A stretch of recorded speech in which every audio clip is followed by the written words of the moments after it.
You know, you remember all the conversation about injunction and all of that? Well, we thought here on the show we will use this opportunity to do a little bit of education. Good one. So away from what this person says, what that person says, what does the law say? So this is EI 64. It gets a little mixed up because we've got quite a number of these executive instruments, but this particular one is Imposition of Restrictions, Coronavirus Disease, COVID-19 Pandemic, Instrument 2020. Remember, first, the president indicated the Minister for Health recognized the threat of COVID-19 to life and health and its potential to escalate and cause danger to life and health of people living in Ghana, and exercise the powers conferred on him as minister under sections 169 and 170 of the Public Health Act 2012, Act 851, and declared a public health emergency pursuant to the Declaration of Public Health Emergency Coronavirus COVID-19 Pandemic, Executive Instrument 2020 EI 61. I told you we've got a number of those. So just stay with me on this. Now, the president was satisfied that there exist circumstances which require the imposition of certain restrictions and exercise the power conferred on him and the subsection 1 of section 2 of the Imposition of Restrictions Act 2020, Act 1012. So what are the restrictions? We've got a little bit of graphics to show you as I take you along what the restrictions are. So here we go.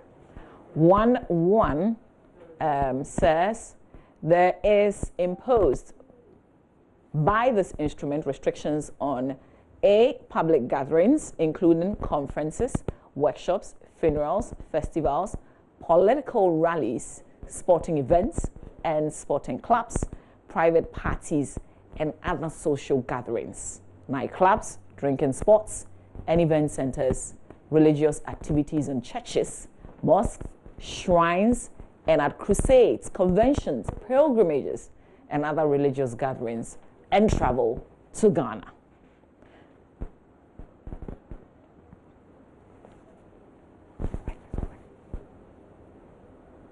All public gatherings set out in the paragraph 1.1a of this particular EI have been suspended.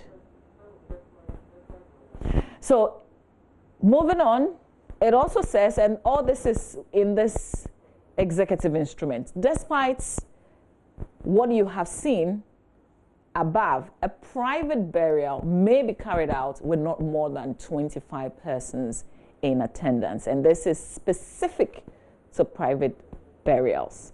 Also says all universities and other tertiary institutions, training institutions, senior high schools, basic schools, public and private schools, nurseries, creches, and such other schools have been closed down. And this is all contained in that piece of legislation. But it also came with some exemptions. So what are the exemptions? That's what you have on the screen. A service, manufacturing or industrial workplace, a market, an establishment in the nature of a supermarket, a shopping mall, restaurant, a hotel, or a drinking spot, the security services and essential services. So when we went under lockdown, we saw these categories of services, businesses open for business. But that also came with some rules. All right. And if you go further, it describes to you what an essential service is, but we can skip what an essential service is and look at the rest of the issue. I want to talk to you about duration of the restriction. So a restriction imposed here is for a period of 3 weeks. This was the very first time when the president talked about this, subject to reviews, which he did, and this was first gazetted 23rd. This was gazetted in terms of this executive instrument 23rd of March 2020. But subsequently, this was extended for another 2 weeks. Remember, it took effect 13th of April. And again, as you heard in the president's address, Sunday evening, all public and social gatherings are still suspended for another 2 weeks. Effective just Monday, 27th of April.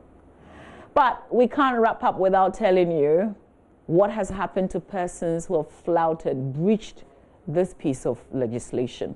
First, we heard about a pastor and 2 church workers who were sent to the whole central prison to serve a 4-year jail term, each for breaching the ban on social gatherings. They failed to pay a fine of 13,200 cedis each, totaling 39,600 cedis. There's a second one.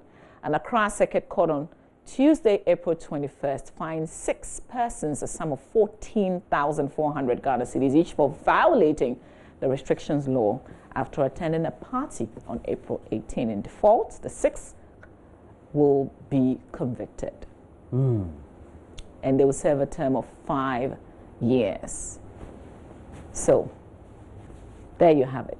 Great education there, Mamavi. I hope it helps. I'm enlightened. I didn't see this before you brought it on air. It was a good thing because I wouldn't have paid much attention. But it's good. All of us stay glued. We have to give you the best of education. And that's what we do right here on the show, Mamavi. Yeah. This is going to be a weekly feature, right? It is. Right.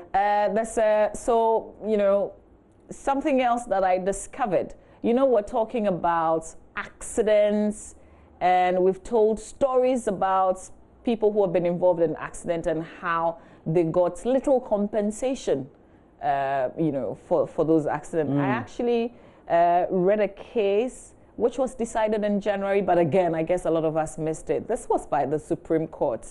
It's an incredible piece that I will have to share. It gives us all hope, and it tells us that the people who judge the issues are listening to us. This punishment, well, I mean, it's compensation, but it's so appropriate, unbelievable, something you haven't heard before in Ghana. That's coming up next week, so you have to look out for that. Wow, it's almost like a premiere of a new movie by Mamavi Osobwaje, the producer.